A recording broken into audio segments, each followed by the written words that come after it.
أياما معدودة নির্দিষ্ট কয়েকদিনের জন্য এই রোজা।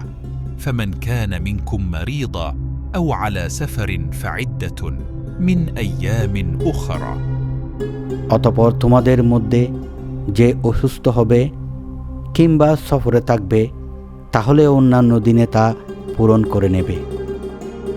وعلى الذين يطيقونه فدية طعام مسكين فمن تطوع خيرا فهو خير له